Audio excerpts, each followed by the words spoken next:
आज हम लोग कक्षा 7 की पृथ्वी और हमारा जीवन बेसिक एजुकेशन की किताब का पाठ पढ़ेंगे, समुद्र की गतियाँ। इस पाठ के हम प्रश्न उत्तर और जो अभ्यास कार्य है, जोड़ी बनाओ, ये सब करेंगे। लेकिन इसको करने से पहले मेरा इसी चैप्टर को, समुद्र की गतियों को, मैंने जो समझाया है भूगोल कक्षा 7 की प्लेलिस्ट में डाला हुआ है और डिस्क्रिप्शन की लिंक में भी दिया हुआ है। तो उसको आप ज़रूर समझ लीजिए। पहले चैप्टर को समझिए, तभी जा कर के प्रश्न उत्तर शुरू करिए, लिखिए, उसको समझकर तब लिखिए। मैं समझाने का प्रश्न उत्तर प्रयास करती हूँ। चलो शुरू करते हैं। समुद्र की गतियाँ पाठ के प्रश्न उत्तर। तो इस पाठ का पहला प्रश्न है आपका कि तरंगे का नंबर, तरंगे कैसे बनती हैं। ये जो हम तरंग देखते हैं वो कैसे बनती हैं। उत्तर है, समुद्र में तरंगों का जन्म कई कारणों से होता है, परंतु इनमें पवन सबसे अधिक महत्वपूर्ण होती है। तरंगे समुद्र की सतह पर पवनों द्वारा जल को ढकेले जाने की प्रक्रिया के कारण बनती हैं। जल की सतह से टकराकर पवनें उसे विभिन्न स्थान से उठा देती हैं, जिससे मोड़ों के रूप में जल ऊपर नीचे होता है। उन्हें ही तरंगे कहते हैं। हम देखते हैं कि समुद्र है, नदियों का पानी ऐसे लहर सी, तरंगे सी उठती रहती हैं, है ना, लहरदार मोड़दार की तरह से, फिर आता है फिर जाता है। तो ये जो पानी ऊपर उठता है, ये किस वजह से उठता है? हवाओं के कारण। तरंगे कई कारणों से बनती हैं, लेकिन सबसे प्रमुख कारण उसका क्या है? पवनें, हवाएं। हवा जो होती है, हवा जैसी गति, जितनी तेज़ हवा चलती है उतनी तेज़ तरंगे, ऊपर नीचे पानी होता है उतनी तेज़ तरंग बनती है। तो जब हवा जो है पानी को ढकेलती है तो नीचे से तो ढकेल नहीं पाती, ऊपरी स्तर उसका हमको उठता हुआ नीचे जाता हुआ दिखाई देता है। इसी को हम कहते हैं तरंगे। तो इस तरह से आप समझ गए होंगे कि तरंगे कैसे बनती हैं। उत्तर है आपका। अब आप समझिए, सुनिए तो सही लगेगा आपको। समुद्र में तरंगों का जन्म कई कारणों से होता है, परंतु इनमें पवन सबसे अधिक महत्वपूर्ण होती है। तरंगे समुद्र की सतह पर पवनों द्वारा जल को ढकेले जाने की प्रक्रिया के कारण बनती हैं। जल की सतह से टकराकर पवनें उसे विभिन्न स्थान से उठा देती हैं, जिससे मोड़ों के रूप में जल ऊपर नीचे होता है। उन्हें ही तरंगे कहते हैं। दूसरा प्रश्न है आपका, ज्वार भाटा क्या है तथा ये कैसे उत्पन्न होते हैं। उत्तर है, सागरीय जल के ऊपर उठकर आगे बढ़ने को ज्वार तथा सागरीय जल के नीचे गिरकर सागर के पीछे की ओर लौटने को भाटा कहते हैं। ज्वार भाटा सूर्य तथा चंद्रमा की आकर्षण शक्तियों के कारण उत्पन्न होता है। ये ज्वार भाटा क्या है? यह अक्सर प्रश्न आता है, महत्वपूर्ण प्रश्न है। इसको आपको समझना चाहिए कि जो समुद्र का जल होता है वो एक बार ऊपर उठता है, ऐसे नीचे जाता है। तो जब वो पानी ऊपर की ओर उठता है तो उसको ज्वार कहते हैं, और जब वो नीचे की ओर पीछे की ओर जाता है तो उसको भाटा कहते हैं। ये होता क्यों? अब क्यों पानी ऊपर की ओर उठता है और क्यों नीचे पीछे की ओर जाता है?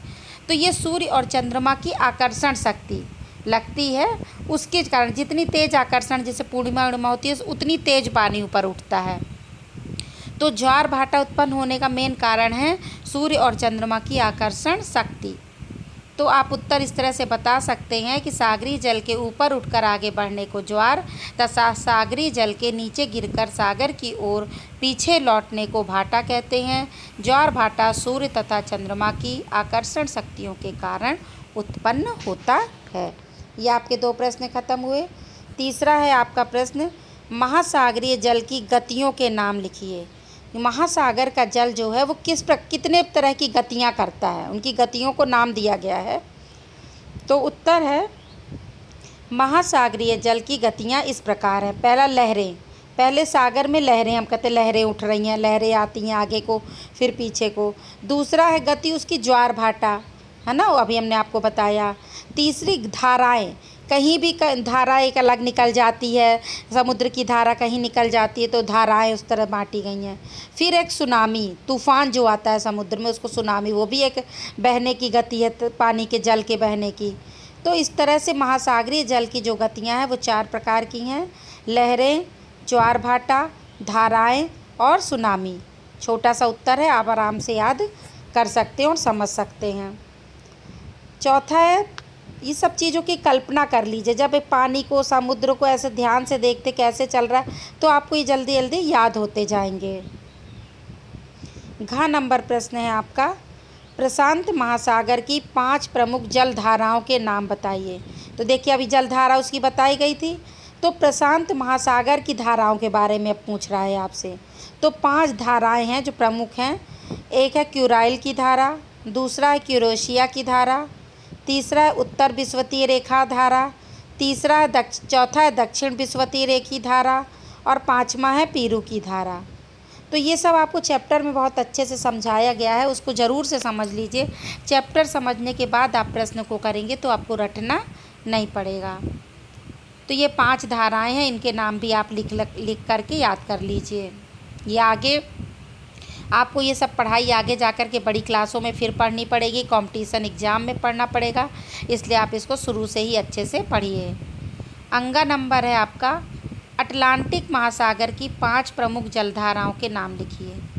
तो अब अटलांटिक महासागर की पूछ रहा है, तो इसकी ये उत्तर है, पहला है लैब्राडोर की धारा, दूसरी है कतारी की धारा, तीसरी है गल्फ स्ट्रीम, चौथी है उत्तर विषुवतीय रेखी धारा, और 5वीं है ब्राज़ील की धारा। तो ये आपका ये वाले प्रश्न का उत्तर हो गया। आगे चलते हैं। प्रश्न है आपका कि सुनामी क्या है तथा यह तरंग से किस प्रकार भिन्न है। तो सुनामी जो है वो क्या कहलाता है, आपको पता होना चाहिए कि सुनामी क्या है। समुद्र में जो तूफान आता है उसी को सुनामी कहते हैं। देखिए उत्तर क्या है आपका, सुनामी महासागरीय जल की एक गति है। सुनामी शब्द जापानी शब्द है सुनामी, जिसका अर्थ होता है विनाशकारी लहरें। जल की सतह से टकराकर पवनें उसे विभिन्न स्थानों से उठा देती हैं, जिससे मोड़ों के रूप में जल ऊपर नीचे होता है। इन्हें तरंगे कहते हैं। तरंगे समुद्र की सतह पर पवनों द्वारा जल को ढकेले जाने की प्रक्रिया के कारण उत्पन्न होती है, जबकि सुनामी लहरें समुद्र की तलहटी में भूकंप आने से उत्पन्न होती हैं। हमने बताया ना कि अंदर की हलचल से जब समुद्र में भूकंप आ जाता है तो वहाँ पर बहुत तेज़ से पानी में उछाल तरंगे बनने लगती हैं, बहुत तेज़ विनाशकारी होती हैं, आसपास के क्षेत्रों को पूरा नष्ट कर देती हैं ये लहरें। तो सुनामी एक विनाशकारी लहरें कहलाती हैं, कहला जाता है। तो इसके बाद आपका अगला प्रश्न है, अंतर स्पष्ट कीजिए। किन किन में अंतर स्पष्ट करना है। का नंबर है आपका, तरंग और ज्वार भाटा। कि तरंग क्या है, ज्वार भाटा क्या है। देखिए क्या मेन अंतर है। जो तरंगे होती हैं, पहला है आपका, समुद्र की लहरों को तरंगे कहते हैं, जो ऊपरी तरंग धीरे धीरे पानी चलता रहता है, हिलता रहता है। दूसरा, तरंगों को उठना पवनों पर निर्भर करता है, जैसी हवा चलती है तरंगे उतनी तेज और धीमी होती हैं, तरंग ये है। और ज्वार भाटा क्या है, पहला है, समुद्र के ऊपर उठने को ज्वार कहते हैं और गिरते जल को भाटा कहते हैं। और ज्वार भाटा सूर्य तथा चंद्रमा की आकर्षण शक्तियों के पर निर्भर है। मतलब तरंगे पवनों पर निर्भर है, ज्वार भाटा सूर्य और चंद्रमा की आकर्षण शक्तियों पर निर्भर है। ठीक है, समुद्र की जो ऊपरी लहरें होती हैं उसको तरंग कहते हैं, और ज्वार भाटा अलग है, समुद्र के पानी को ऊपर उठना और नीचे गिरने को ज्वार भाटा कहते हैं। दूसरा है आपका, गर्म और ठंडी जलधारा क्या है। तो देखिए गर्म जलधारा, उत्तर गर्म धारा। ये धाराएं भूमध्य रेखा गर्म क्षेत्र से ध्रुवों की ओर चलती हैं। इनका जल गर्म होता है। जो बीच में आपकी एक हमने आप लोगों को चैप्टर में समझाया भूमध्य रेखा, तो उससे भूमध्य रेखा मतलब भूमध्य रेखा से ऊपर ध्रुवों की ओर जो चलती हैं वो गर्म धाराएं होती हैं। वो क्योंकि भूमध्य रेखा का क्षेत्र गर्म होता है और ध्रुवों का क्षेत्र ठंडा होता है, तो इसलिए यहाँ पे जो यहाँ की जो पानी है, जो धारा है वो गर्म होती है। तो गर्म क्षेत्र भूमध्य रेखा से ध्रुवों की ओर चलने वाली जो होती हैं उनको गर्म धारा कहते हैं, और इनका जल कैसा होता है, गर्म होता है। कितनी सरल चीज़ है। और ठंडी धारा क्या है, ये धाराएं ठंडे क्षेत्र की यानी ध्रुवों की ओर से भूमध्य रेखा यानी गर्म क्षेत्र की ओर चलती हैं, इनका जल ठंडा होता है। तो ठंडी जलधारा हमेशा ऊपर से नीचे की ओर आती है, बीच में पृथ्वी के तरफ, और जो गर्म जलधारा है वो बीच से ऊपर और नीचे की तरफ चलती हैं। ठीक है। और धारा और प्रवाह में क्या अंतर है। देखिए उत्तर है, धारा महासागरीय जल को कम चौड़े तथा तेज गति में बहने वाले रूप को धारा कहते हैं, जगह कम हो और स्पीड हो पानी में तो वो धारा कहलाता है।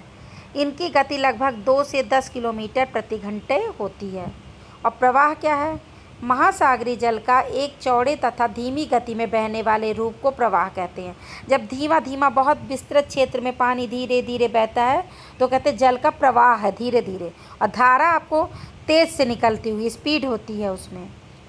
और प्रवाह का दूसरा अंतर क्या है? इनकी गति लगभग 1 से 3 किलोमीटर प्रति घंटा होती है। तो आपको दोनों में अंतर कर लेना है कि महासागरीय जल कम चौड़े तथा तेज गति, और महासागरीय प्रवाह क्या है? चौड़ा तथा धीमी गति। और इसकी गति कितनी है? 2 से 10 किलोमीटर प्रति घंटा, और प्रवाह की गति है 1 से 3 किलोमीटर प्रति घंटा। तो इस तरह से आप ध्यान करके अंतर बैठा लेंगे तो आपको तुरंत याद हो जाएगा। अब कारण बताइए। क्या पहला पूछ रहा है कि समुद्र का जल खारा होता है। आपको पता, आप कभी समुद्र गए हैं, समुद्र का पानी पिए, नमक ही नमक, इतना ज़्यादा खारा। अगर थोड़ी देर समुद्र के पानी में रहिए तो हाथ आपके कटने लगते हैं, इतना खारा पानी होता है। तो समुद्र का जल खारा होता है क्यों? उत्तर है महासागरों का जल विभिन्न प्रकार के लवणों की उपस्थिति के कारण, उसमें खनिज लवण होते हैं, इसी कारण वो खारा होता है। तो छोटा सा उत्तर है महासागरों का जल विभिन्न प्रकार के लवणों की उपस्थिति के कारण खारा होता है। दूसरा उत्तर है, प्रश्न है आपका, पूर्णमासी और अमावस्या को दीर्घ ज्वार आता है क्यों? तो पूर्णमासी और अमावस्या को पृथ्वी सूर्य चंद्रमा परिक्रमा के दौरान एक सीध में होते हैं, जिससे सूर्य तथा चंद्रमा की आकर्षण शक्ति का प्रभाव पृथ्वी पर पड़ता है और दीर्घ ज्वार, इतनी ज़्यादा आकर्षण शक्ति लगती है तो सूर्य की भी चंद्रमा की भी, तो जिसके कारण बड़े बड़े ज्वार उत्पन्न होते हैं, बहुत ऊंचा ऊंचा पानी उठता है। इसीलिए सूर्य पूर्णमासी और अमावस्या को दीर्घ ज्वार आते, बड़े ज्वार आते हैं, पानी तेज ऊपर उठता है ज़्यादा आकर्षण शक्ति के कारण। अगला प्रश्न है आपका, उत्तर पश्चिम यूरोप के बंदरगाह वर्ष भर आवागमन के लिए खुले रहते हैं क्यों? जो उत्तर पश्चिम यूरोप का बंदरगाह हैं, जो समुद्र के किनारे, तो वहाँ पर हमेशा आना जाना रहता है क्यों?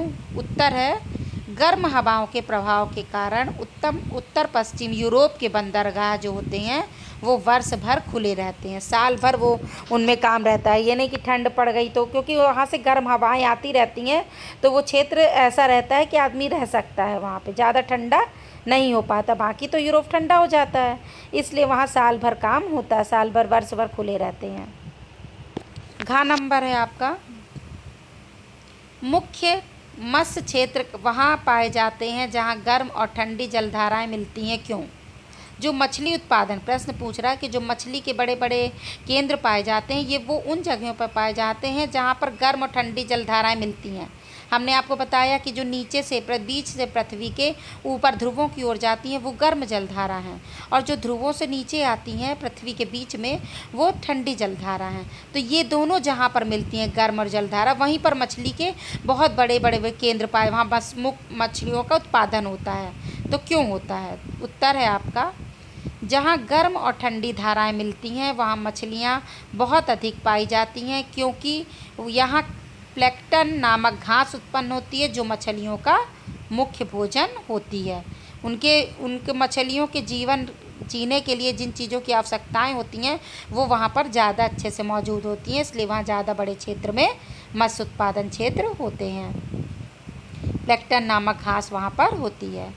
अब आप सही विकल्प की पहचान कीजिए है कि ज्वार भाटा की उत्पत्ति का मुख्य कारण है, क्या है?